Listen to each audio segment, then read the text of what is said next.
Das ist die Echin EV300 FPV-Brille mit den super guten, leuchtstarken LCOS-Bildschirmen und einer neuen Optik, die es erlaubt, die Schärfe mit Dioptrien +3 bis -8 Ihr Auge einzustellen. Der IPD-Augenabstand ist zwischen 56 und 72 mm einstellbar.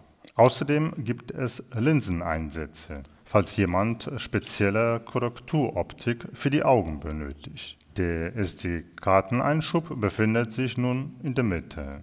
Das Bild der EV300D ist richtig gut. Schöne Farben, ein scharfes, helles Bild und sogar das Rauschen im Bild wird von einem Signalprozessor reduziert. Die Bildqualität kommt sehr nah an der Fatscha HDO-Brille. Ich war wirklich erstaunt.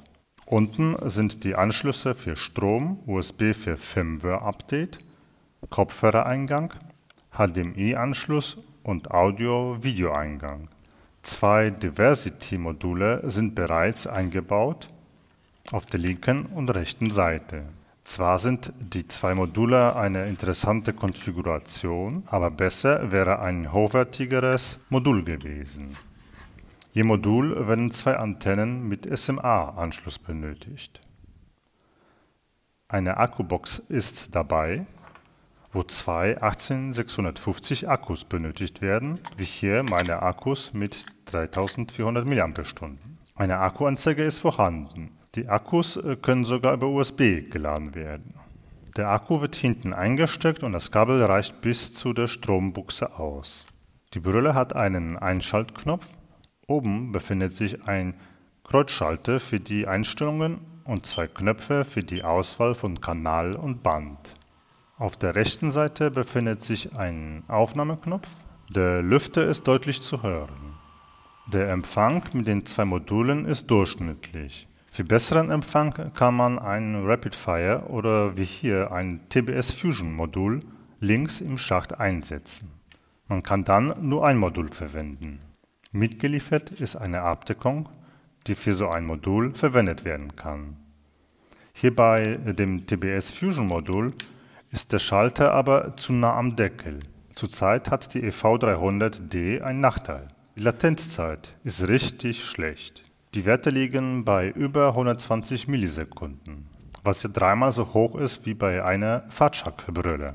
Zum Messen der Latenzzeit verwende ich eine GoPro-Kamera mit einer Aufnahme von 240 Bilder pro Sekunde und die LEDs von einem Akku für die Messung. Auf dem Bild sehe ich links unten das Bild der EV300D und rechts oben die LED-Leiste.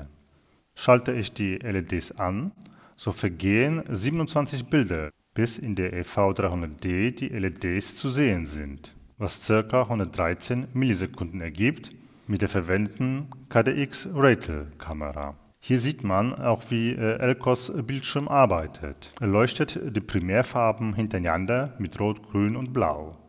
Und so entsteht ein Farbenbild. Zum Glück gibt es ein Firmware-Update, mit dem man die Latenzzeit verbessern kann. Hierfür benötigt man einen OTG-Adapter und einen USB-Stick. Die neue Firmware wird geladen und auf die leere SD-Karte kopiert. Ich verwende hier einen Mini-OTG-Adapter mit einem SD-Kartenleser. Stecke die SD-Karte mit der neuen Firmware rein und der USB-Stick kann in die EV300D-Brille eingesteckt werden. Schalte die Brille an und gehe mit dem Mode-Knopf in die Einstellungen. Einfach lange nach links drücken. Gehe dann nach links in das Option-Menü und wähle dort das Menü Software Update per USB. Bestätige mit Yes und nach wenigen Sekunden wird die Firmware aufgespielt und die Brille geht automatisch aus. Jetzt messe ich nochmal die Latenzzeit. Zuvor waren es 27 Bilder und nun sind es mit der neuen Firmware nur noch 11 Bilder. Das ergibt bei mir eine Latenzzeit von ca. 45 Millisekunden mit der KDX-Ratel-Kamera in PAL-Modus.